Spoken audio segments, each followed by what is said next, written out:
Hello, I'm Roly. I'm a custodian of this beautiful woodland in the heart of Derbyshire, and today's video blog number 70. There is a book that once found its way into the hands of millions of children, a quiet, powerful story called The Island of Blue Dolphins. Many remember the girl named Karana. She was left alone on the island, surviving through courage, knowledge, and an unbreakable bond with natural world. Tonight, deep in the woodland, I feel her presence again, not as a character bound in paper, but as a spirit of persistence, a figure shaped by earth, wind, and silence. As a custodian of this landscape, I recognize in Karana something ancient and familiar. The way she learned to listen to the land as if it were a living teacher. She did not conquer her island. She learned it. She studied its tides, felt its rhythms, and allowed it to guide her hands. In that way, the island became her grove, and she its guardian. Here in Derbyshire, when I walk between the trees, I sense a similar quiet wisdom. The woods speak in subtle ways than the sea, but the message is the same. Survival is not strength alone. It is relationship. It is learning the language of a place so deeply that you become part of its breath. Karana's world was shaped by waves and gulls. Mine is shaped by leaves, fox steps, and ancient soil. And yet the thread between us is strong. She learned which roots could be eaten. I learned which berries to leave for the birds. She read the sky for storms. I read the canopy for omen and season. Her altar was stone and ocean.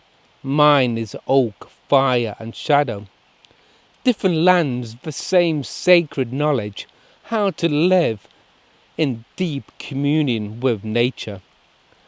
Island of the Blue Dolphins is often placed on the shelves of children's fiction, but it is truly a book of intention.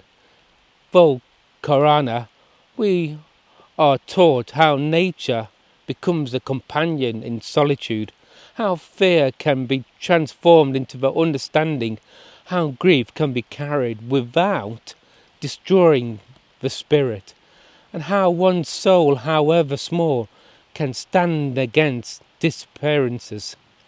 As I sit here beside a fire, the pages of our story feel less like fiction now. They feel like echoes of something real, something ancient, something sacred. A teaching disguised as a novel, a rite of passage hidden inside the story. The world called her Juana, Maria. The land knew her by another name, and the book transformed her into Karana. Though the details were softened, the truth of her endurance remained. She held an entire culture inside herself for 18 cold years. She became a living memory of her people. She was, in her own way, the last custodian of her land. And so here in this woodland, I honour both the character who shaped generations and the women whose reality shaped legend. Two stories, one spirit. If I could speak across the ocean of time, I would say to her, your island stood witness to your courage. My woodland stands witness now. You were never truly alone. The earth itself walked beside you, and in the hush between the trees, I almost feel an answer, not in words but in presence, in the soft rustle of leaves, in the flicker of flame, in the silence that no longer feels empty. Stories shape the fires in our hearts, and some stories once read never truly end. Karana's story. As long as I walk this path, tend the fire, listen to the woods, she will not be forgotten. Maybe I could have pronounced her name better, and I'm sorry I didn't.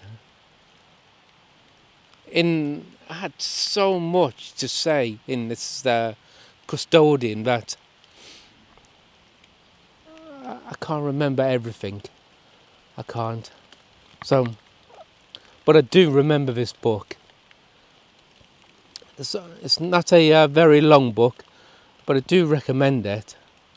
So, thank you for watching, and I do hope to see you again.